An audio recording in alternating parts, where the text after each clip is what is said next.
وہ شیخ سعدی نے ایک عجیب واقعہ لکھا ہے. اس نے لکھا ہے کہ ایک بادشاہ بیمار ہو گیا اور بیماری اس نہج پہ پہنچی کہ شاید مرنے کے قریب ہوا.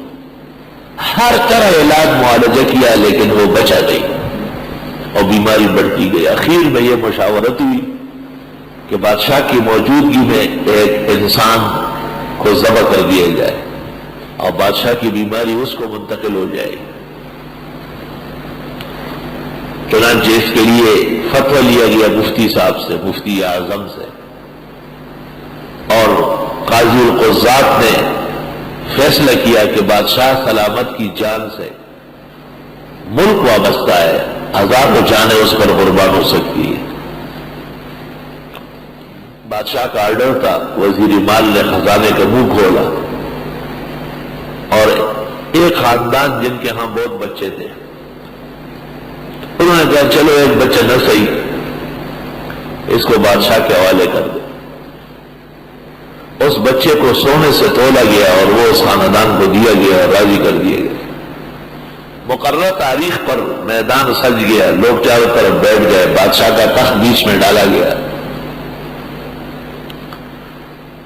اور اس بچے کو لایا گیا. ان کو خوبصورت کپڑے پہنائے گئے، خوشبو اور ہر چیز ان کو مہکا دی گئی. بادشاہ سلامت تخت پر بیٹھ گئے، قاضی القضات کی کرسی لگ گئی، قاضی، مفتی، وزیر. بادشاہ کی بیماری کا علاج ہوا. پھر وزیر نے کہا اس کے لیے تدبیر کی گئی. حکیم حاذق نے ایک انسان کو قربان کرنے کو کہا ہے. مفتی صاحب نے فتویٰ دے دیا. قاضی القضات نے جواز کے لیے جلاد کو بلایا اور وہ ماں باپ بچے کے وہ بھی رضامند ہو گئے کہ ہم نے خوشی سے بچہ پیش کیا ہے، بادشاہ سلامت پر قربان جائے. اس بچے کو ماں باپ کی گود سے لے کر کے میدان میں لایا جا رہا تھا.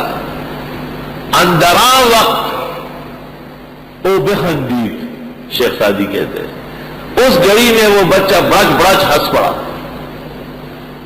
بادشاہ بڑا حیران ہوا اور کہنے لگا کہ یہ وقت تو ہنسنے کا نہیں ہے، یہ عجیب بچہ، اس سے پوچھو. تو بچے نے کہا دنیا میں محبت کا سب سے بڑا ذریعہ ماں باپ ہے. انہوں نے مجھے بیچا ہے بڑا مال لے کر. جب شکایت آدمی کرتا ہے تو پھر کوٹوال کے پاس جاتا ہے، جب وہ بھی نہیں سنتا تو پھر قاضی کو کہتا ہے، قاضی نہیں سنتا قاضی القضات کو، اخیر میں وزیر کو، اور جب وہ بھی نہیں مانتا تو بادشاہ تک پہنچتا ہے. بادشاہ کو تو میری جان کی ضرورت ہے. وزیر نے خزانے کا منہ بولا ہے. قاضی القضات صاحب خود بھی آئے، جلاد کو بھی لے کے آئے. مفتی اعظم نے بھی فتویٰ لکھا، ماں باپ بھی رضامند ہے. میرے لیے آسمان و زمین میں کوئی بچانے والا نہیں. مجھے ہنسنے یہ آئی کہ اے خدا، ایسے موقع پر بھی آپ بچانا جانتے ہیں جس کا کوئی بھی نہ ہو. اس معصوم بچے کی اس معصومانہ تقریر سے بادشاہ کا دل بھر آیا اور اس نے کہا کہ اس بچے کو نہیں ذبح کرو، اس کو چھوڑو. مجھے موت منظور ہے لیکن مجھے اس بچے کی موت منظور نہیں. شیخ سعدی فرماتے خدا کا کرنا تھا اس واقعے کے بعد ہفتہ 10 دن میں بادشاہ بالکل صحت مند ہو گیا. اعوذ باللہ من الشیطان الرجیم، میں پناہ مانگتا ہوں اللہ کے پاس شیطانی مردود سے. اللہ ہی بچانے والا ہے. میں ایک ایسے راستے سے گزر رہا تھا جہاں سے مجھے نہیں جانا تھا. ہمارے کوئی دشمن تھے، وہ بھی وہاں سامنے آئے اور مجھے تاکید کی گئی تھی کہ یہاں سے نہ جائے، لیکن میں چلا گیا. بالکل رات کا وقت، مغرب سے بعد جنگل تش کا ماحول اور دشمن مکمل طور پر مسلح ہتھیار کے ساتھ وہاں آیا. اور چند دن پہلے ہی ایک واقعہ ہو چکا تھا. میں نے اعوذ باللہ من الشیطان الرجیم پڑھا اور دل میں یہ سوچا کہ اگر آپ بھاگے بھی تو یہ پیچھے سے گولی ماریں گے، اور گولی پیچھے لگے تو بہتر یہ کہ سر یا سینے میں لگے. موت تو ایک دفعہ ہوتی، اللہ نے جیسے لکھی ایسی آئے گی. اور خدا سے میں نے کہا بچا. انہوں نے آپس میں میٹنگ کی اور میٹنگ کرنے کے بعد سیدھے گزر گئے. اور پھر ہمیں کھلوایا کہ اتنی زیادتی مناسب نہیں ہے کہ آپ ہمارے اوپر سے گزرتے ایسے حالات۔ اعوذ باللہ من الشیطان الرجیم، میں پناہ مانگتا ہوں اللہ تعالیٰ کے پاس، یعنی پناہ مانگتا ہوں اللہ سے کہ خدا تو پناہ دے شیطان مردود کے شر سے۔ حدیث شریف میں ہے ایک شخص غصہ ہو گیا دوسرے پر بہت شدید، آپ نے فرمایا بخاری میں ہے انی لأعلم کلمۃ لو قالها لذهب عنه ما یجد، مجھے ایک کلمہ ایسا معلوم ہے کہ اگر اس نے پڑھ لیا یہ سارا غصہ ختم ہو جائے گا۔ اعوذ باللہ من الشیطان الرجیم۔ بعض ہمارے طلباء اور رفقاء یہ کہتے ہیں کہ دقت اور گرانی کے ماحول میں ہم تو اعوذ باللہ پڑھتے ہیں، ہمیں فائدہ نہیں ہوتا۔